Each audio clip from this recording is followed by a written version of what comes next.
පසුගිය පාඩමෙන් අපකිරණයේ මනින විලුම් වන විචලතාව සහ සම්මත අපගමනය ගැන කතා කළා.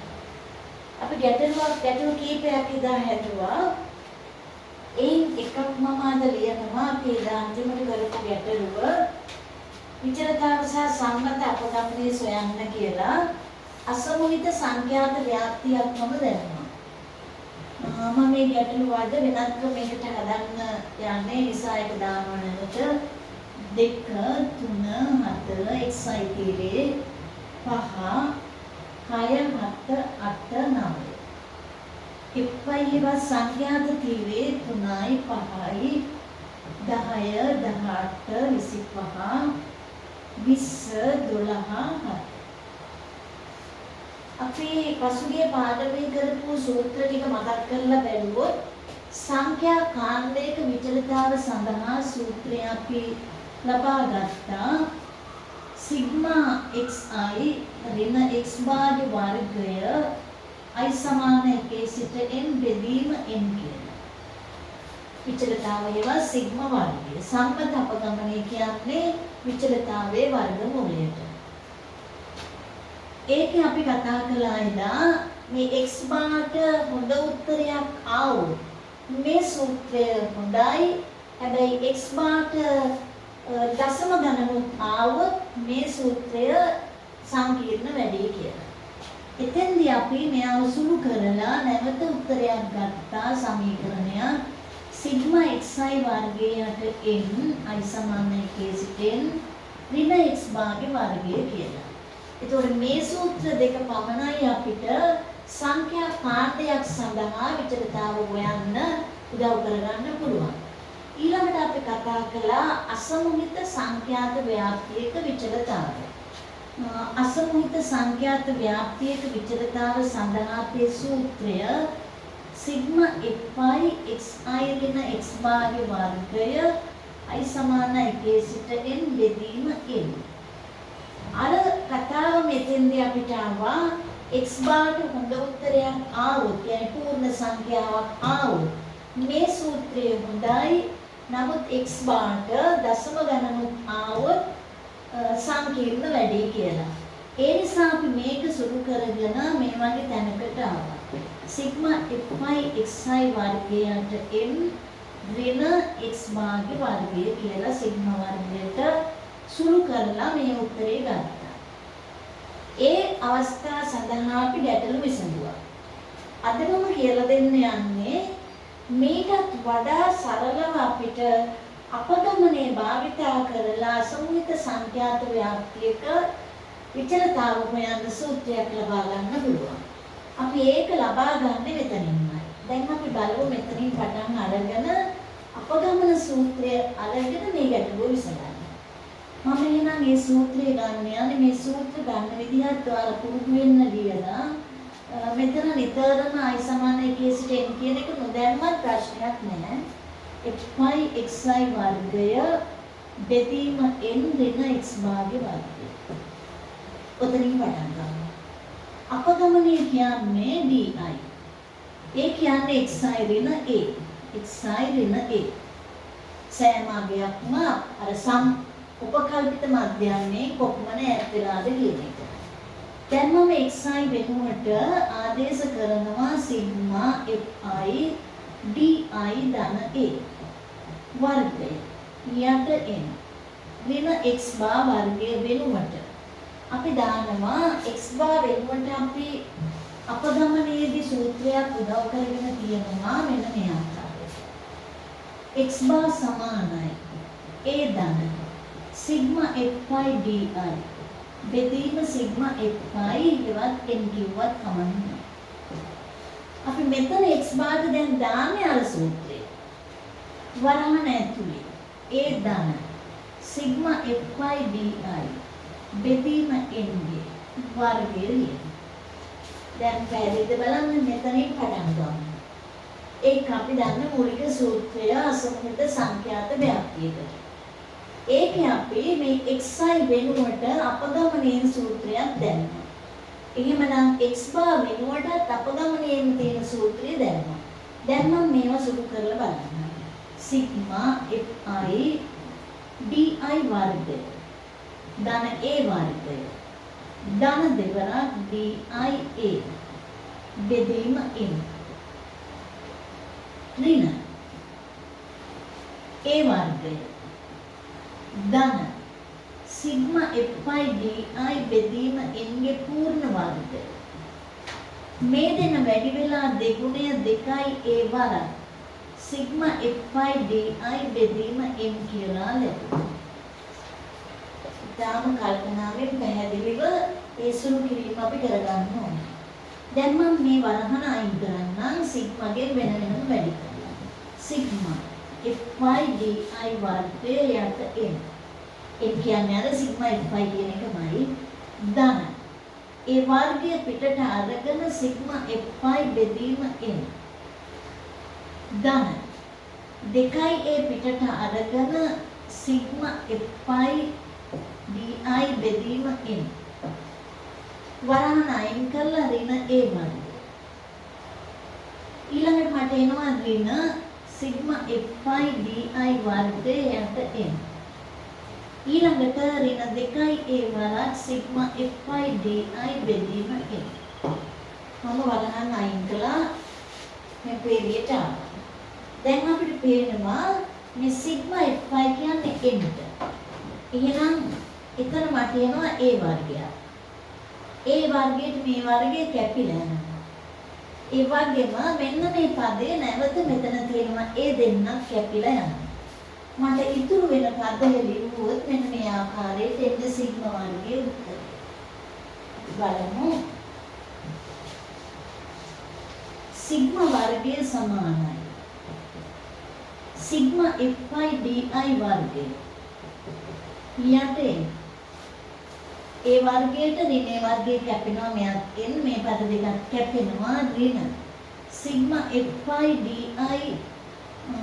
බෙදීම එතන පූර්ණ වර්ගය එන්නේ එතන පූර්ණ වර්ගය මම වරහණක් දාන්නම් සිග්මා fi di බෙදීම n ගේ වර්ගය මෙන්න මේක තමයි අපගමනයේ භාවිතා කරලා විචලතාව සඳහා අසමෝහිත සංඛ්‍යාත ව්‍යාප්තියට ගත්ත සූත්‍රය.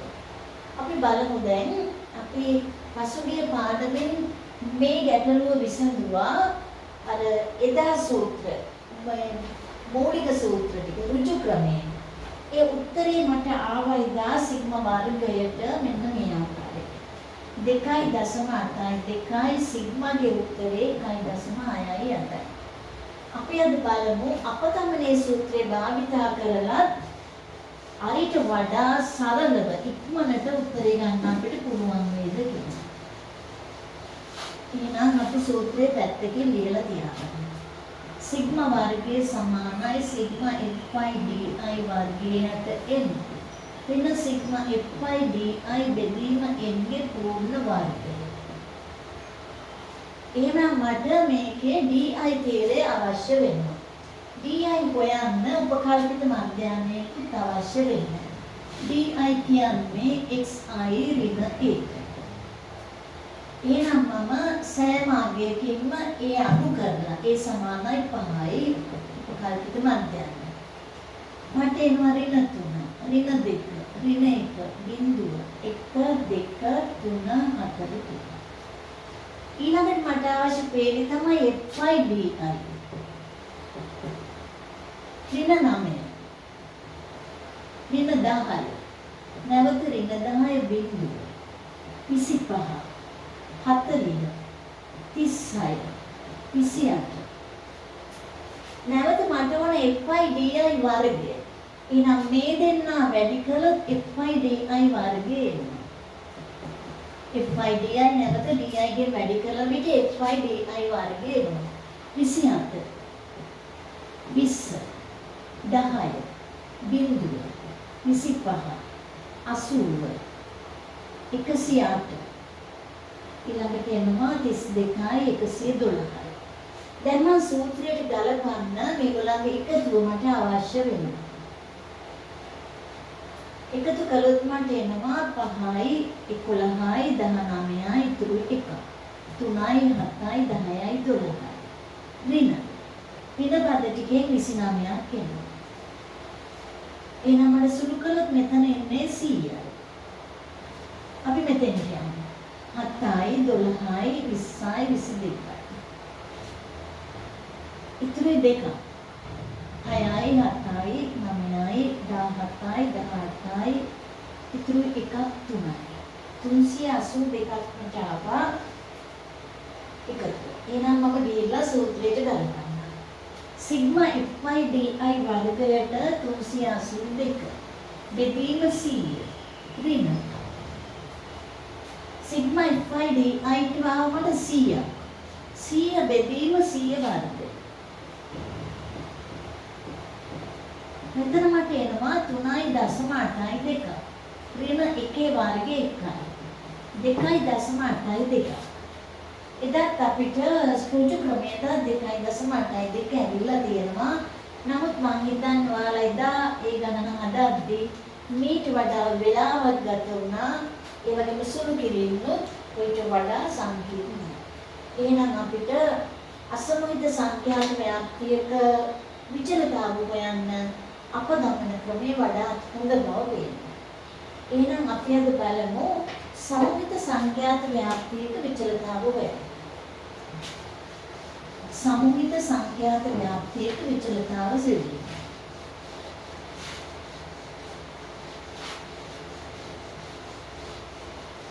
සමහිත සංඛ්‍යාත ව්‍යාප්තිය විචලතාව සිදුවේ. සමහිත සංඛ්‍යාත ව්‍යාප්තියක් කියන්නේ පන්ති ප්‍රාන්තරවලට වෙන් කරන ලද ව්‍යාප්තියක්. දැන් මේ වගේ ගැටලුවකට අපිට අසමහිත සංඛ්‍යාත ව්‍යාප්තියකට උදව් කරගත්තු සූත්‍රම උදව් කරගන්න පුළුවන්. 1 සිග්මා fy xi ඍණ x භාග්‍ය වර්ගය බෙදීම n. ඒකත් ගැලපෙනවා. ඒ වගේ මේක සුළු කරලා ගත්ත උත්තරේ ගැලපෙනවා. ඒ වගේම අපි අපගමනීය ක්‍රමයක් තෝරගත්තා මෙන්න මෙහෙම. සිග්මා fy di වර්ගයට n ඍණ සිග්මා fy di බෙදීම n ගේ වර්ගය. ඒකත් උදව් කරගන්න පුළුවන්. මේක සුළු කරපුවත් එකත් අපි තියන්න ඕනේ නම් සිග්මා fy xi වර්ගය යට n ඍණ x බා වර්ගය. මේ සූත්‍රයක් උදව් කරගන්න පුළුවන්. මේකත් උදව් කරගන්න පුළුවන්. අවශ්‍ය නම් අපගමන සූත්‍රයක් පුළුවන්. හැබැයි ඊටත් වඩා සරල කේතන ක්‍රමය කියලා සූත්‍රයක් අපිට තියෙනවා. කේතන ක්‍රමය. ඒක තමයි අපි අන්තිමට තෝරගන්න යන ක්‍රමය. එහෙනම් අපි බලමු මේ කේතන ක්‍රමයේ මොකද්ද ලැබෙන සූත්‍රය කියලා. ඒක අරගන්න මම මෙතෙන්ට යනවා. අපි බලමු මේ di කිව්වේ xi ඍණ x8. හැබැයි කේතන ක්‍රමයේදී මෙයා පන්ති ප්‍රාන්තරයෙන් බෙදලා ui කියලා අපි ගත්තා. එහෙනම් ui කියන්නේ xi ඍණ a බෙදීම c ට. දැන් එහෙමනම් මෙතනින් අපි පටන් ගන්නවා නම්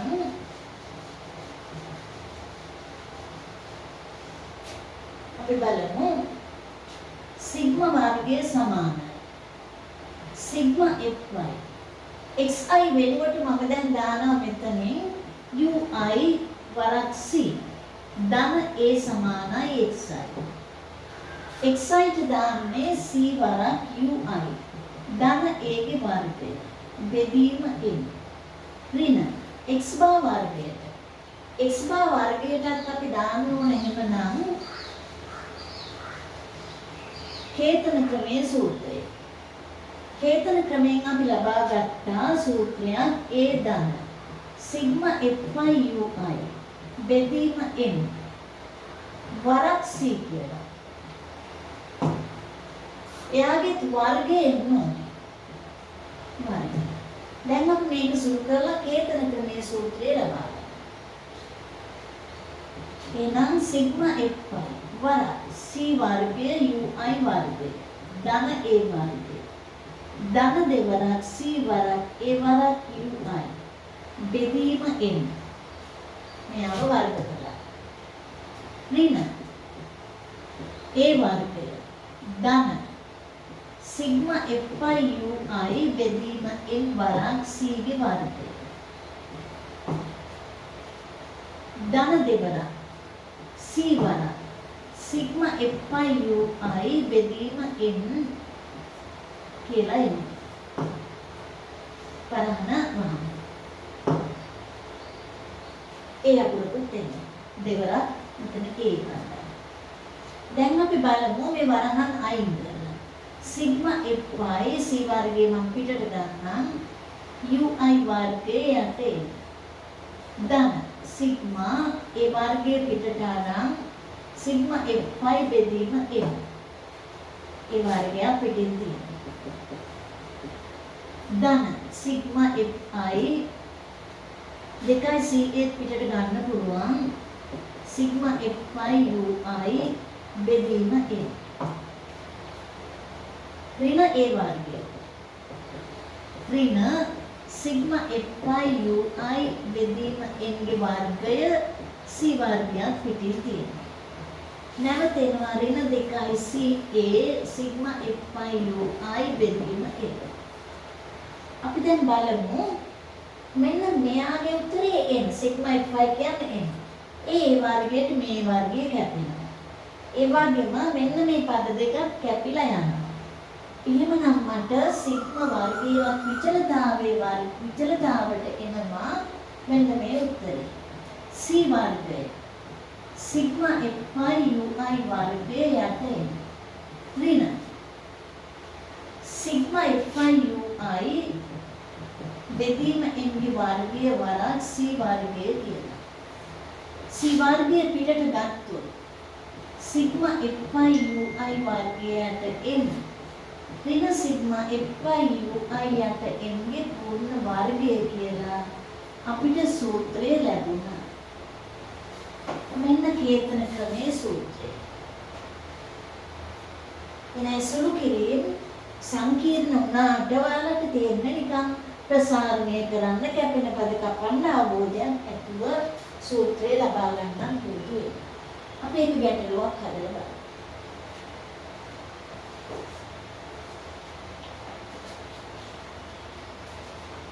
එහෙනම් ඒකේතන ක්‍රමයේ සූත්‍රය භාවිත කරලා අපි සම්මුත සංඛ්‍යාත ව්‍යාප්තියක විචලතාව වෙනවා.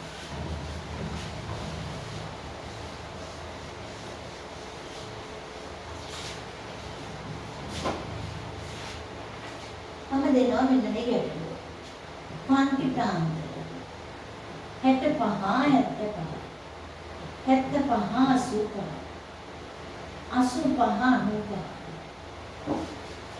85 85 F5ට තියෙනවා 3යි 15යි 20යි 5යි 7යි. මේකට අපි කියන්නේ සම්පිත සංඛ්‍යාත ව්‍යාප්තිය කියලා. මෙයාට විචලතාව සොයන්න කියලා. මම මේ සූත්‍රය උදව් කරගන්න යන්නේ. එක්කම මොනක් මට මැද පදේ වුණ එක්සත්. මේ දෙන්න එකතු කරලා මැද පදේ ගත්තොත් දෙකට බෙදලා 70ක් එයි. 80යි 90යි 100යි 110යි. ඊට පස්සේ මට සූත්‍රය අනුව ui ඕනේ. xi ඍණ a බෙදීම c. අපි xi ට තෝරගමු. අපිට උපකල්පිත මධ්‍යස්ථ විදිහට මැදට කිට්ටු එකක් 90 තෝරගමු. එහෙනම් 70න් 90 අඩු කරලා අපි 10න් බෙදමු. එතකොට මට එනවා ඍණ 2. ඍණ 1 බිංදුවක් 1 2. දැන් මට මේ සූත්‍රයේ විදිහට fi ui ඕනේ. fi ui ඍණ 6 ඍණ 5 බිංදුව 5 14 fi ui තීරය ගන්න. ඊට පස්සේ මට අවශ්‍යයි fi ui වර්ගය. ඒතකොට නැවත ui ගෙන් වැඩි කරපුවාම fi ui වර්ගය 12 15 බිංදුව 5 28 ලෙස ලැබුණා. දැන් මම මේ ටික එකතු කරගන්නවා. මට එනවා 19 ඍණ 21 උත්තරේ ඍණ 2. මේ ටිකෙන් මට එනවා 7යි 12යි 20යි ඉතුරු 2ක් 3යි 4යි 6යි. අපි බලමු දැන් අපේ සූත්‍රයට මේ ටික ගලපලා. සිග්මා වර්ගය සමානයි FI UI වර්ගය 60. බෙදීම මේ FI ගේ එකතුවෙන් අපට 50. 60 බෙදීම 50. මෙතෙන්ද ගැලපුවා ඍණ. FI UI බෙදීම එන්නේ වර්ගය. ඍණ 2 බෙදීම 50 වර්ගය. පිටින් තියෙනවා C වර්ගයක් C ට 10යි 100. මෙන්න අපි සූත්‍රයට ගැලපුවා. ඊළඟ පේළියේදී මම සුළු කරලා දැම්මොත් මෙතනින් එනවා මට 1.2 ඍණ. මෙයා සුළු කළොත් 0.4. ඒකට වර්ග කරපුවාම එනවා මෙතන බෙදලා වර්ග කළොත් එන්නේ මට වර්ග කරපුවාම 2 බෙදීම 50 ලියලා වර්ග කරනකොට මෙයාගේ ත්‍රිණ එක ධන වෙනවා 1.25යි බෙදලා ගත්තොත් 0.04.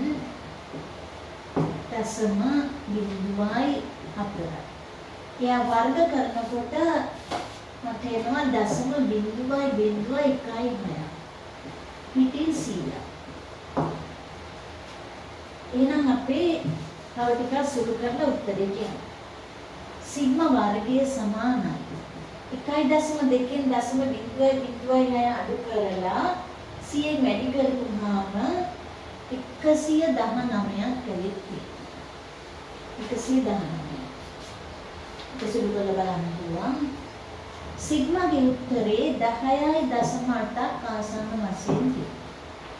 ඔන්න විචලතාව සහ සංගත අපගමනය මෙම සංහිත සංඛ්‍යාත ව්‍යාප්තිය. ඊළඟට මම ඔයාලට 2018 ගැටලුව හදලා දෙන්නම්. 18 සහ 17 දෙකම හදලා දෙන්නම්. මේ දිග ප්‍රශ්න වලට ඇවිල්ලා තියෙන වගුව ඒ කියන්නේ ඔයාලට පේපර් එකේ 17 වෙනි ගානේ භාගයක් තමයි සංඛ්‍යාවෙන් ඉන්නේ 2018 මම ඉස්සෙල්ලා ගන්නවා. කාන්ති ප්‍රාන්ත. බිංදුව 2. 2 4. අවුරුද්ද 2018. 4 6. 6 8. 8 10. එප්පයි. 15. 25. 40. 15. 5. එහෙනම් මම බැඳ පද ලියනවා xi කියලා. දෙන්න එකතු කරලා දෙකට බෙදුවා 1යි 3යි 2 2 වෙනස් වෙනවා 5යි 7යි 9යි කියලා xi තීරයට මට යන්න පුළුවන්. එතකොට අපිට ඊටාම මේ පුංචි අගයන් දෙන්නේ සරල ගැටලුවක්. මේ වගේ වෙලාවක මේ කේතන ක්‍රම අපගමන ක්‍රම අවශ්‍යත් නැහැ ඇත්තටම.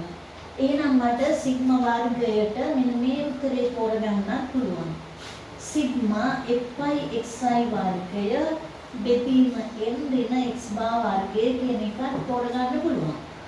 එහෙනම් අපි බලමු x බා හොයාගන්න. x බා හොයාගන්නත් මම අනුජු ක්‍රමයටම යන්නම් ඉලක්කම් සරලයි. 15 75 200 105 45 මේක එකතු කරලා විතර මට 440ක් එනවා. 440. එහෙනම් කෙලින් x භාගයේ උත්තරේ මේ ටික එකතු කළොත් එන්නේ නම් 100ක්. 440 බෙදීම 100. 4.4ක් x බාට එනවා. 4.4. එහෙනම් අපි බලමු දැන් fy xi වර්ගය.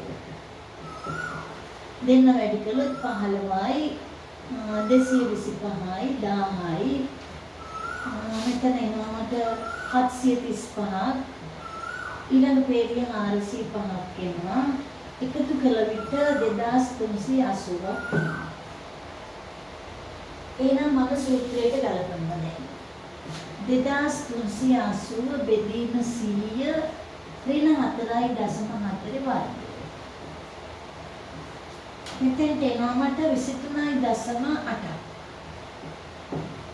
ඍණ 19.36. සුළු කරපුවාම එනවා 4.44. එයාගේ වර්ගමූලය එනවා 2.11 මේ 2018 ගාන. ඉතින් ඔයාලට මේ ක්‍රමයට පොඩි ගැටලුවක් නම් මේ ක්‍රමයටත් හදන්න පුළුවන්. ඉතින් විශාලම උත්තර එන්නේ නැති නිසා. නමුත් ඔයාලට කැමති නම් හදලා බලන්න පුළුවන්. අපගමන ක්‍රමය හෝ කේතන ක්‍රමය දාලා මේ උත්තර නිවැරදිද කියලා බලන්න පුළුවන්. ඊළඟට මම 2018 හැදුවා. 2017 ගන්න මම ලබන පාඩමේ කරන්න ගත්තා.